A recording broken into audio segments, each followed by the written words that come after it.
I wish I'd learned this back in school. We can't stop, we can reduce how much time we dwell on our negative thoughts and negative emotions. Welcome back to Metacognitive Therapy Central. This channel is all about helping you learn to develop a relaxed relationship with negative thoughts and negative emotions. It is based on metacognitive therapy and metacognitive theory. So yesterday, I bet thousands and thousands of thoughts went through your mind. I know this because research shows that we have thousands of thoughts coming up, and a lot of them are actually negative thoughts. They may trigger us in some shape or form. However, I also bet that you only remember a handful of those thoughts. Maybe you remember one or two. My guess is that those thoughts you remember were somehow important to you. They triggered some negative emotions in you, and you started to deal with them. You responded to them somehow, and the way you responded to them would probably be through worrying and ruminating. So worrying is asking yourself a lot of what-if questions. What if something terrible happens? What if I mess up this project at work? What if my partner leaves me? What if we can't finance the house? What if I'm seriously ill? What if I never feel better? So when you worry, you respond to your what-if thoughts with more thoughts. And then you imagine catastrophic scenarios where everything breaks apart, where everything goes to pieces. And that naturally makes you feel very bad. And that is one of the reasons why we feel anxious and develop anxiety disorders, according to metacognitive therapy. Ruminating is also a form of overthinking. It is analyzing things from what's happening right now, or maybe things from the past. And the point is to understand the meaning of things. So usually when people ruminate, they ask themselves a lot of why questions. Why do I feel this way? Why did he say that? Why did she do this? Rumination, done for a long time, does not really provide solutions, although that is usually the attempt when people start ruminating. Instead, rumination makes us feel down and low and depressed. So according to metacognitive research, people who feel depressed, they ruminate. And the rumination was what kicked off their depression and is what maintains their depression.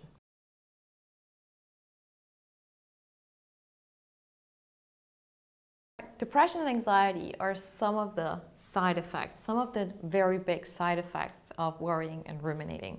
Other side effects to worrying and ruminating is usually lack of concentration. Our concentration gets worse when we ruminate and worry because we take up space that we could otherwise use to concentrate on important stuff, but we use that mental capacity to worry and ruminate. So naturally, it will get more difficult to concentrate on other stuff that are also important for us, like our work, business, children, families, and relationships. Another side effect to worrying and rumination is that we just get worse at solving problems. Although some of us tend to worry in order to solve problems and deal with things more effectively, we actually achieve the opposite. We get worse at problem solving. Again, the brain has only this much capacity we can use at one time.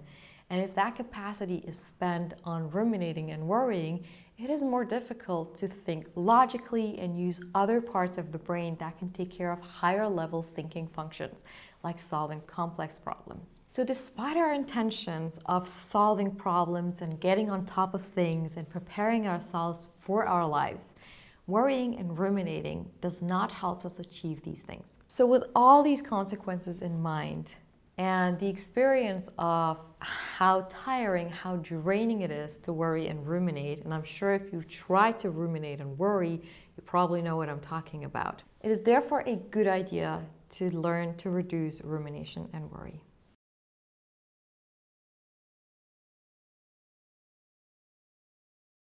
So I live in Copenhagen, and on the street that I live in, there's a guy who walks around shouting and yelling. I notice people's reactions to him. Usually people are drawn to him and they pay attention to him to begin with. But it doesn't take that long time before people get used to him being there. Detached mindfulness in metacognitive therapy is a similar approach to how the bystanders deal with this shouting and yelling person. So usually a trigger thought comes up in the mind that feels uncomfortable. Maybe you're thinking, what if I mess up this project tomorrow?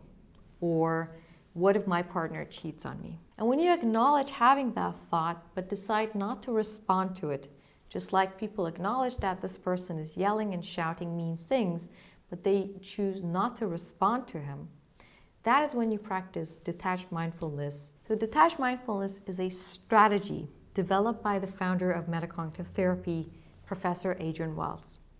The idea of detached mindfulness is to acknowledge that you have a thought that triggers you, that you have a thought that is uncomfortable, maybe it provokes some anxiety, maybe it makes you feel insecure or a certain negative way. But you're choosing not to respond to that thought by worrying more about it or by analyzing the thought and try to understand the meaning of it. Detached mindfulness also means that you don't try to push that thought out of your mind or try to argue with it and try to reason with it. Just like the bystanders on my street don't engage with this person even though he's saying very mean things to them. Detached mindfulness is a similar way of interacting with your thoughts. Basically, you're acknowledging the thought is there, but you're deciding not to do anything about that thought, but simply move on with your day.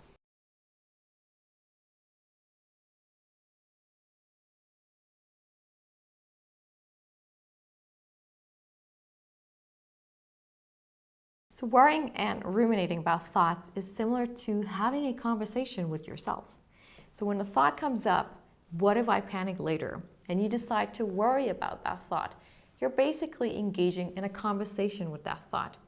But just like you would be able to stop a conversation with a stranger or someone you're talking to, you can decide to do the same thing in your mind.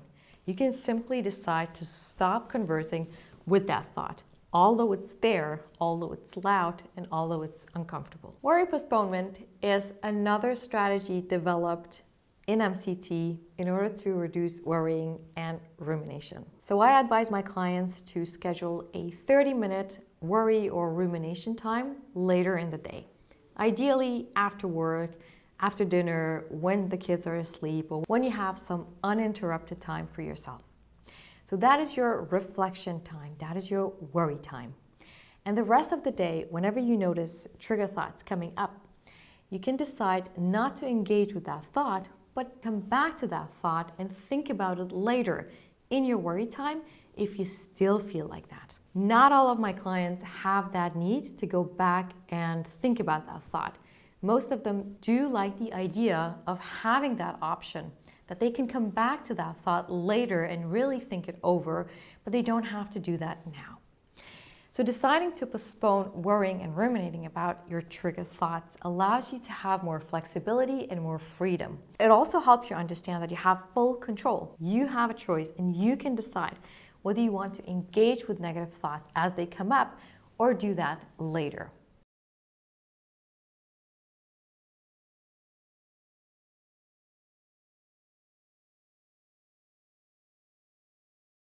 Worry postponement and detached mindfulness are developed as part of metacognitive therapy treatment for treating mental health disorders like anxiety, depression, OCD, and PTSD. You can definitely start applying detached mindfulness and worry postponement to your trigger thoughts if you struggle with mild worrying and mild rumination. So try that out and notice the difference between doing that and worrying. But it is also important to keep in mind that these strategies are developed as part of a whole treatment that is based on much more than just strategies and techniques to deal with thoughts. An important part of the therapy and what makes it very effective is that it identifies and changes certain beliefs that we have about our thoughts and about our thinking. These are called metacognitions and metacognitive beliefs. These metacognitive beliefs need to be dealt with effectively by a trained therapist in order to truly overcome mental illnesses like anxiety and depression. However, using these strategies from metacognitive therapy to eliminate thoughts and feelings is not going to have the desired effect. In fact, you're just going to feel worse because you're just maintaining the negative thoughts and negative emotions for a longer time. It is therefore very important that you seek therapy with a trained therapist to help you also develop a relaxed relationship with your thoughts.